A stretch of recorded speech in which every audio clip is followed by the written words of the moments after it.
Behold the many treasures and trophies I have kept from my adventures.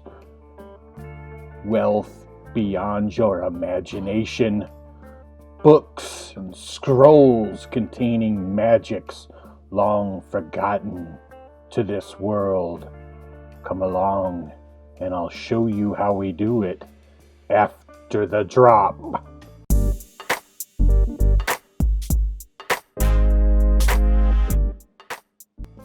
Hey there, YouTube. It's me, Broken Terrain, and I'm bringing you today a really fun video inspired by a whole lot of little itty-bitty bits and pieces that I found online and ended up purchasing. We'll start off with some Reaper weapon packs, and then I found an individual seller on Amazon selling off some small 3D printed bits and pieces. The seller had some potion bottles and they were made out of like clear green, red, and clear acrylic plastics. Or I don't know. I'm not a 3D printing guy, but I saw these bits and pieces. They inspired me. I purchased them, and when I got them, I was really pleased with what I had and super excited to utilize all these bits and pieces in a really fun and cool way. And I thought to myself, treasure tokens. I've got a couple globs of hot glue painted up to look like a pile of coins, and they work. They function well. But I wanted something that would really wow when it hit the table. And on top of that, there's an issue, and maybe a lot of you crafting DMs have a similar issue. When you put something down on the table, your players expect it exactly the way it looks on the table.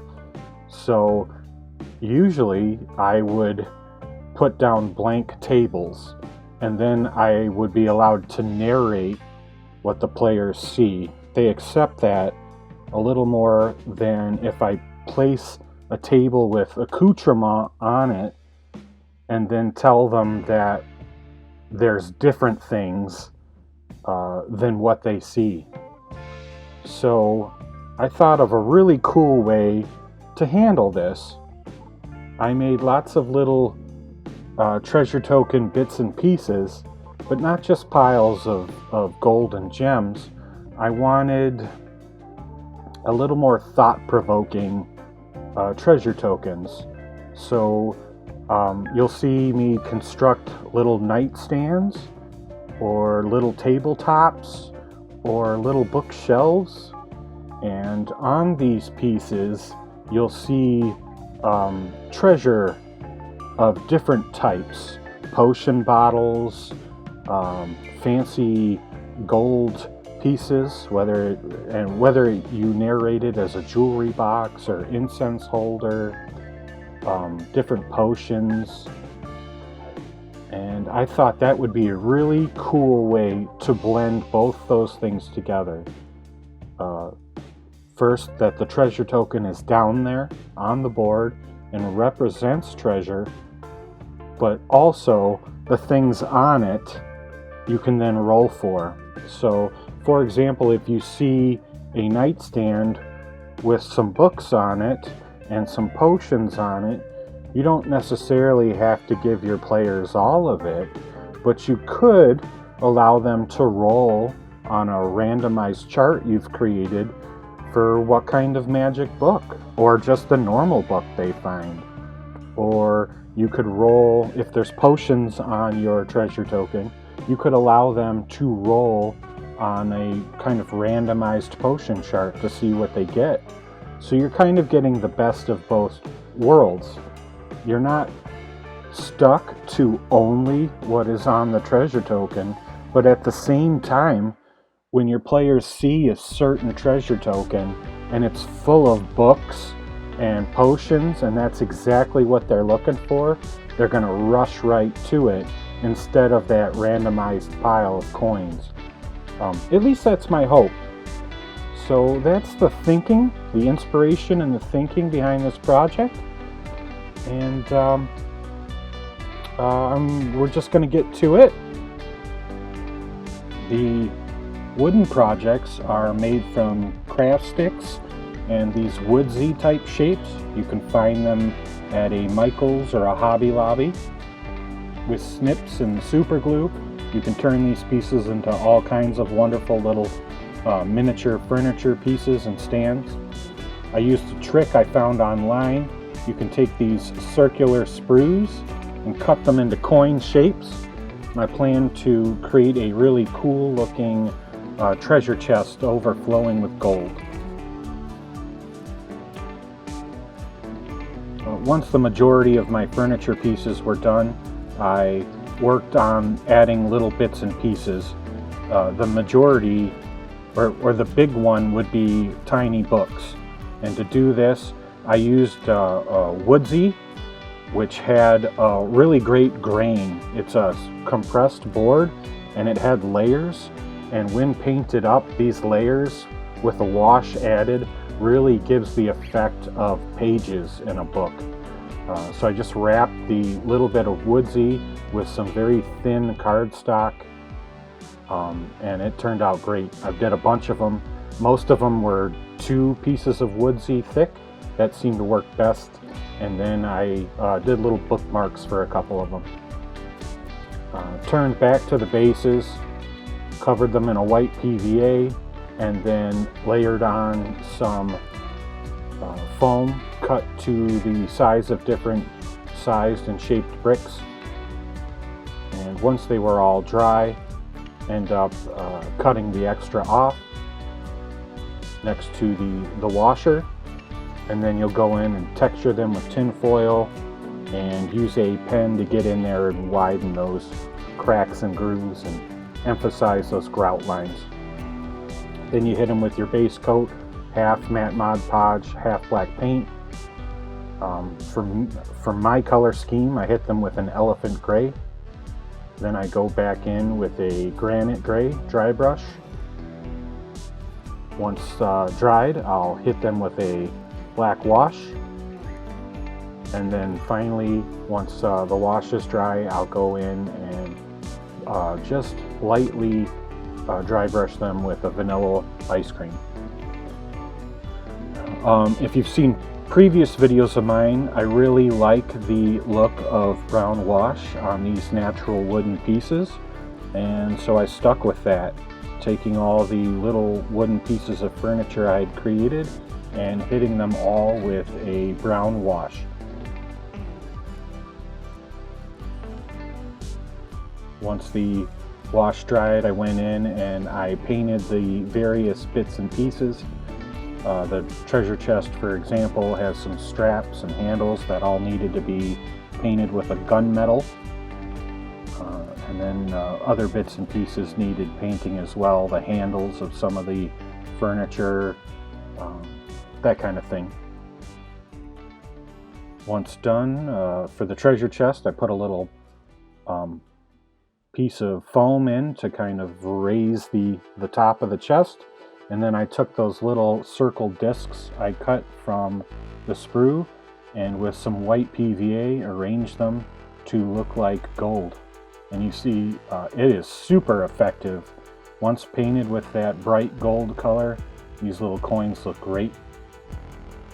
I grabbed a skull from my Citadel skull box, painted it gold, and planned to glue some little gems in the eye sockets for a kind of golden skull MacGuffin type piece.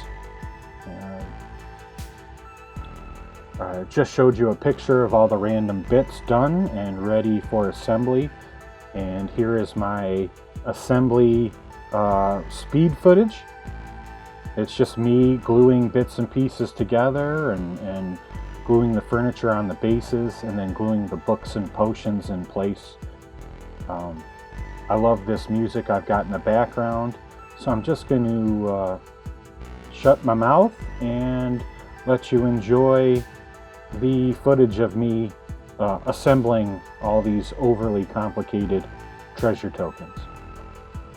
And while you're watching, I would love it if you liked the video Please, if you haven't already, hit subscribe. I really appreciate it. I'm trying to grow my channel. And if you want to leave a comment, that really helps me too. So thank you so much.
This was an absolute blast, YouTube.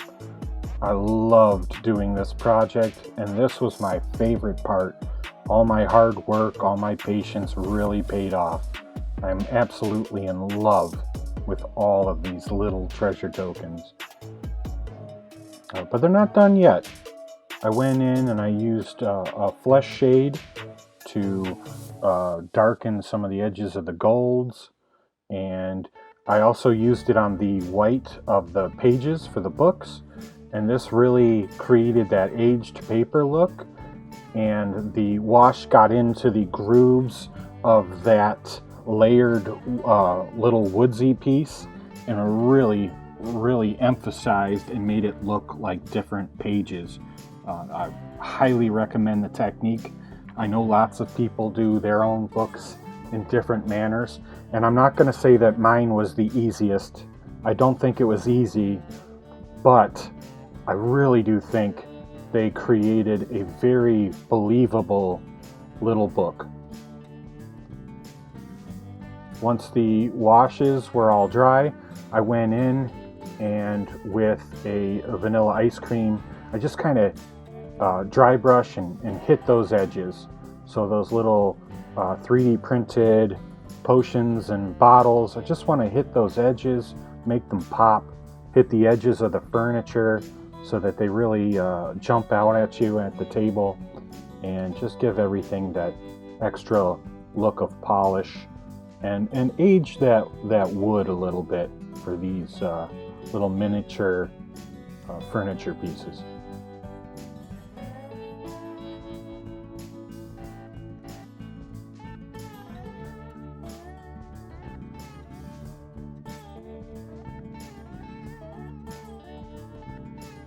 And everything's done.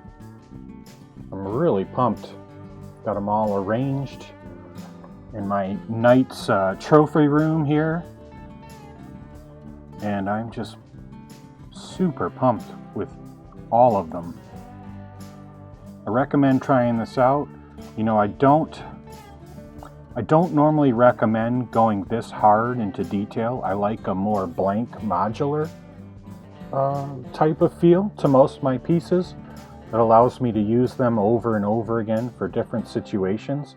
But I think in this situation, with these highly decorated tokens, I'll still get that enormous amount of replayability, and at the same time just add an incredible level of detail to my table. I'm just going to show them off individually, let them all take a spin on the catwalk. If you're still watching, thank you so much. Super appreciate it. I can't do this without you. So thank you so much. This has been Broken Terrain. Until next time, please like each other, love each other, and always craft on.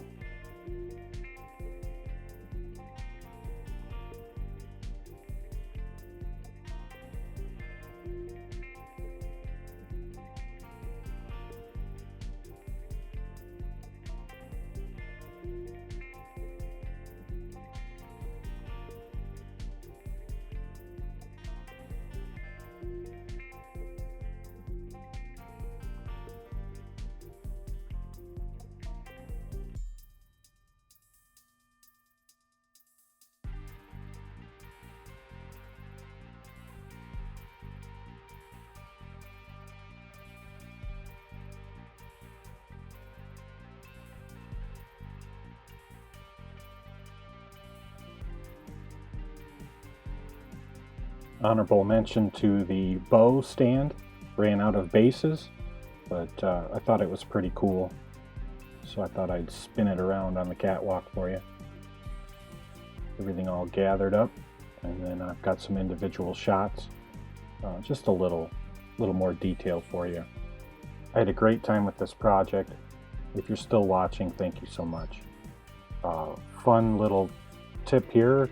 That wasn't supposed to be the hourglass. I had originally wanted to do a crown, but I made several attempts at creating a king's crown at this scale, and I didn't like the look of anything, and ultimately fell on the hourglass as my last pedestal MacGuffin treasure token. Alright, that's all from me. Hope to see you next time. Bye.